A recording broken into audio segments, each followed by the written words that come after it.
So a man is on vacation in Brazil, and he's sitting on the pier, and he sees a fishing boat come by.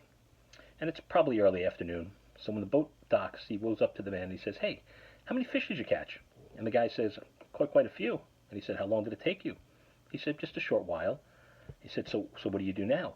He said, "Oh, I go home, I spend some time with my kids, we have lunch, then I cook dinner with the fish we caught, I spend some more time with my wife, maybe take a nap, and then I usually go out later with some friends and we listen to some music and dance.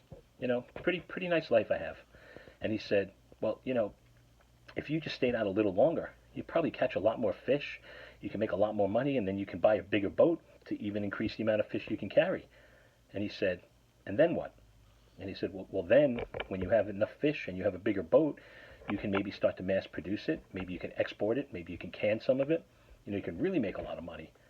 And the man looked at him and said, "And then what?" He said, "Well, then you might be able to get some investors, and maybe you can get up onto the stock market and really make some money and never have to worry about money again." And the man looked at him and said, "And then?" He said, "And then when you're making all this money, you can retire and you can go home and spend all the time you want with your kids and your wife and not have to worry about anything and go out with your friends and enjoy yourself." And the man looked at him and said, "Isn't that what I'm doing now?" What does this tell you? It's all about abundance. It's all about appreciating what we have and understanding that what we have is enough.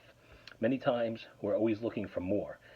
It's okay to want more and it's okay to want to strive for more, but sometimes you need to just take a step back and look at what you have and know that it's enough, because most of the time it is. And our belief systems teach us to think we constantly need more, but we really don't. I'm sure you've heard stories of people that have sold all their wealthy possessions and just, you know, hired an RV or bought an RV and went on their way, and they're traveling across the country and they have nothing and they're happy as can be. Or monks that go to monasteries. I mean, you don't need to have everything you think you need. So take a look at your life, take stock of what you have, live in a place where you're living from a place of abundance and not a place of need.